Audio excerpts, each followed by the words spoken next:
Un escenario de múltiples incertidumbres y una sola certeza es el 2022 para los ecuatorianos. No se sabe cuál será el impacto de la variante Omicron en la sociedad y en la economía. Siempre estamos a la expectativa de lo que pueda ocurrir con el precio del petróleo. Lo único claro es que se va a pagar más impuestos.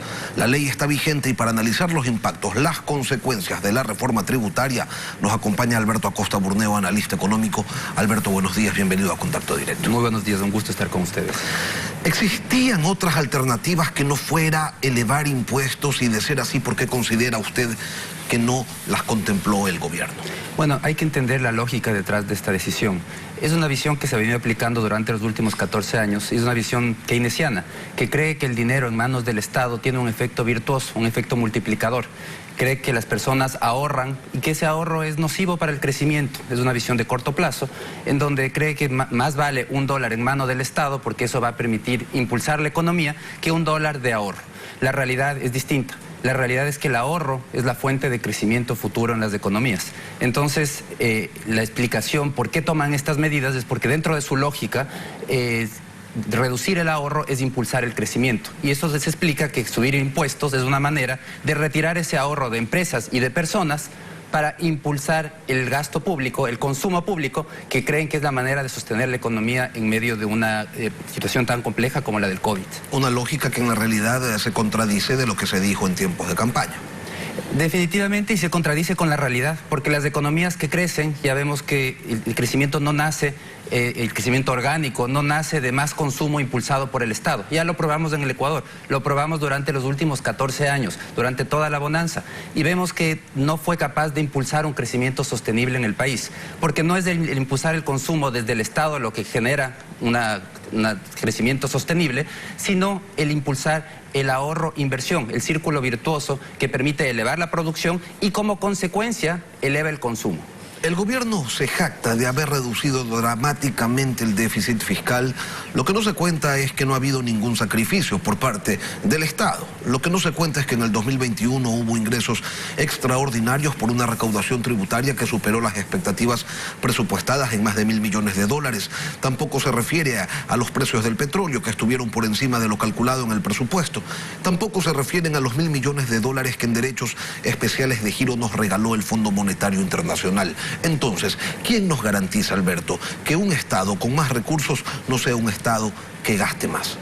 Bueno, la realidad es que el presupuesto 2022 plantea un incremento en el gasto total, $1.000 millones adicionales. Entonces, 2022 el escenario es un Estado que tiene más ingresos, que tiene además, va a recaudar $800 millones de la reforma tributaria, pero también va a gastar más. Como tiene más plata, va a gastar más.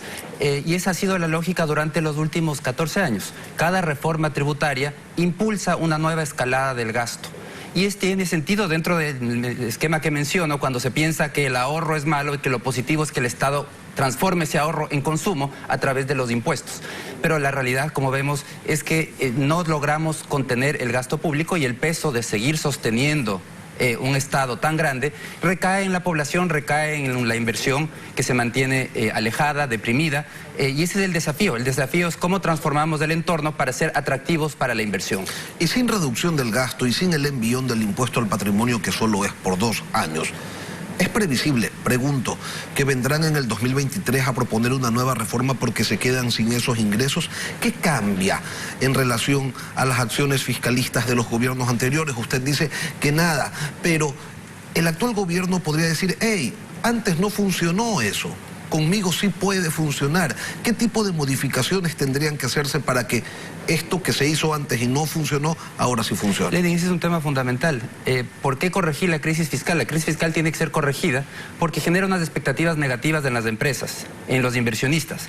Los inversionistas dicen, mientras haya una crisis fiscal, me van a subir nuevamente los impuestos en el futuro. Entonces se abstienen de invertir. Ahora, el problema es que corregir la crisis fiscal elevando impuestos y aplicando justamente lo que los inversionistas temen no permite generar un círculo virtuoso para la inversión. Vemos que ya en 2019 se aplicó una contribución extraordinaria a las empresas por el terremoto.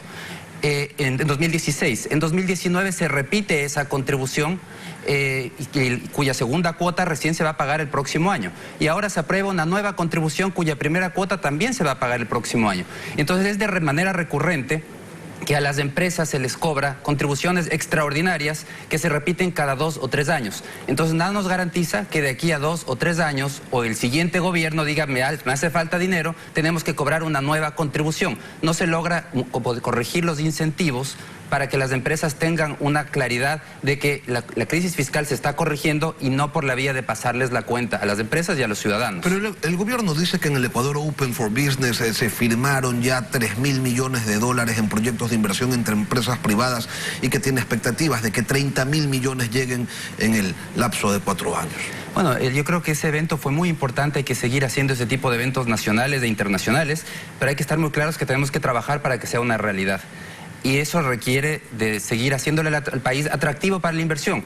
Acuerdos comerciales para abrir mercados, una reforma laboral para tener una legislación laboral moderna, internacionalizar el mercado financiero, abrir a la competencia internacional, que el costo del dinero en el Ecuador sea más barato, tener un entorno tributario competitivo. Es fundamental. Corregir la crisis fiscal, pero por el lado del gasto, sabiendo que lo que estamos controlando es que el gasto sea adecuado, focalizar el gasto, priorizar en lo importante.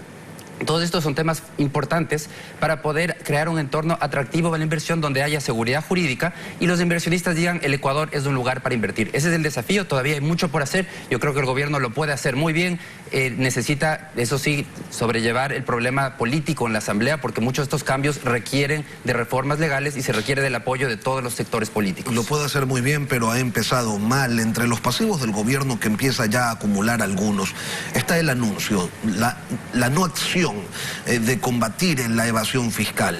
El presidente dijo que sabía los nombres de los grandes evasores y que los iba a dar a conocer, pero no dijo cuándo. Según CEPAL, son 7.000 millones de dólares la cifra. La cuestiona el ministro Cueva, ¿qué debería ser el régimen para reducir ese índice de evasión? Acciones que, por cierto, no constan en esta reforma. Sí, yo veo que lamentablemente en la reforma hay algunos temas importantes que no constan. Uno de los objetivos debería ser seguir ampliando la base de contribuyentes, que no se cargue siempre a los mismos. Hay que seguir trabajando en una reforma que sea competitiva. Tributariamente no podemos seguir castigando a la inversión. La carga corporativa en el Ecuador supera el promedio regional y a eso se le suman contribuciones adicionales. Entonces son temas que hay que corregir.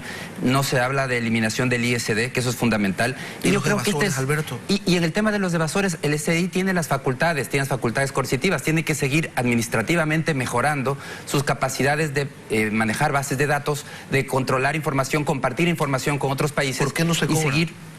Es la función del SRI, tiene que seguir trabajando en cobrar. Eso tiene todas las facultades. Tiene las facultades legales, así que tiene que hacerlo. Lo que tiene que hacer es modernizarse para usar toda la tecnología que hay en la actualidad que permite compartir bases de datos con otros países. Hay que seguir firmando acuerdos con otros países para compartir información y de esa manera seguir cerrando el espacio para los evasores. Las obligaciones, los acuerdos, hay que cumplirlos, pero ¿qué sentido tiene que el gobierno golpee las finanzas personales y empresariales y termine con un sobrecumplimiento de las expectativas que tiene el Fondo Monetario Internacional?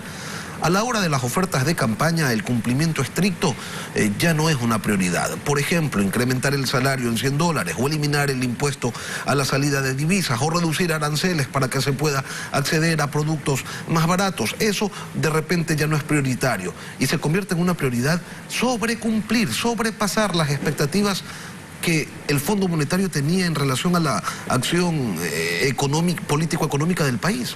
Sí, se entiende bajo esta lógica que menciono, que consideran en el Ministerio de Finanzas que $1 en manos del Estado es más beneficioso para la sociedad que $1 en manos de los ciudadanos. Creen que el multiplicador del gasto público, entonces dicen en medio de esta situación compleja, lo que hay que hacer es seguir gastando, que el gasto público siga subiendo y nos dicen incluso explícitamente que no es el momento de hacer recortes de gasto. Pero sí es el momento de subir impuestos porque el dinero en manos del Estado va a ser mejor usado. Y eso explica ese objetivo fiscalista al final del día, que dice la reforma actual va a lograr una recaudación de 1.900 millones, 600 millones más de lo que se había planteado en el acuerdo con el Fondo Monetario. Entonces, desde una lógica fiscal, eso permite acelerar la corrección económica. Pero hay que estar muy claros que el objetivo fiscal no es el objetivo final de una economía. El objetivo final tiene que ser el crecimiento, la generación de bienestar y la corrección de la crisis fiscal es solamente un mecanismo para alcanzar ese objetivo final. ¿Es realmente digerible el argumento de que la reforma tributaria no va a afectar a los más pobres, como si las empresas fueran a absorber el impuesto patrimonial y no fuera práctica común el trasladar ese impacto a los consumidores de bienes y servicios? Y una cosa más, Alberto, ¿es previsible un impacto de estas reformas en la generación de empleo que según el gobierno se ha recuperado ya en 350.000 plazas? Definitivamente va a haber un impacto, porque retirar dinero que hubiese sido usado para ahorrar, tanto en personas como en empresas, es quitarle ese combustible a la economía. El combustible de la economía y del crecimiento económico es el ahorro, que se transforma en inversión. Si retiramos ese combustible, las empresas posponen sus inversiones, hay menos ahorro disponible y eso significa menos inversión en nuevas plantas, menos generación de empleo. ¿Quiénes son los afectados? Los más afectados con este tipo de medidas. Quienes no van a recuperar un empleo, quienes tendrán que esperar más tiempo para que la economía acelere su ritmo de crecimiento y genere oportunidades. La ley tiene un sinnúmero de imprecisiones que hablan muy mal de las pericias lingüísticas de sus autores. ¿Qué debe constar en un reglamento que se supone debería aclarar el sentido de esta ley que tal como está, por ejemplo, no permite deducciones ni siquiera a las personas con enfermedades catastróficas y eso es sencillamente inaceptable? Bueno, el reglamento podrá aclarar ciertos temas que no quedaron claros en la ley, no puede modificar la ley. Entonces, los temas que han sido planteados y que han sido aprobados al final del día, sin la participación de la Asamblea, porque la Asamblea no ha contribuido en este proyecto, en mejorar el proyecto, siempre los proyectos son perfectibles y lamentablemente la Asamblea con su actuación se lavó las manos, dejó que pase un proyecto sin ninguna mejora y el reglamento algo podrá aclarar, pero no va a poder cambiar los temas de fondo. El gobierno dice que con más recursos va a poder atender de mejor manera a quienes menos tienen y resulta que hasta puede ser verdad que esa sea la intención, pero la población no lo cree. ¿Y cómo hacemos, Alberto, para lidiar con esa desconfianza que tiene una base real en los antecedentes de los anteriores gobiernos que recaudaron miles de millones de dólares con objetivos loables como la reconstrucción de Manabí? Y ahí está Manabí todavía con efectos visibles de un terremoto que ocurrió hace 5 años. Yo creo que ya tenemos que aprender que del gasto público no es la fuente de generación de bienestar. Es una economía que crece, una economía que genera empleo. Tener un empleo, eso es lo que genera bienestar, es lo que genera oportunidades para las familias. Sí, el gasto público nos permite enfocarnos en aquellos temas que la población valora, salud, educación, seguridad, que son temas importantes. Pero los ingresos de las familias al final del día dependen de la salud, de la economía, de la inversión. Y volvemos al mismo tema. Necesitamos trabajar para que el Ecuador sea atractivo para la inversión. No podemos castigar el ahorro. El ahorro tiene que ser incentivado en el Ecuador. Y esa es la manera de generar un crecimiento orgánico sostenible. Porque elevar el consumo vía más gasto público, vía más impuestos, tiene un efecto como el combustible de corto plazo. Se esfuma rápidamente. Eso no dura mucho tiempo.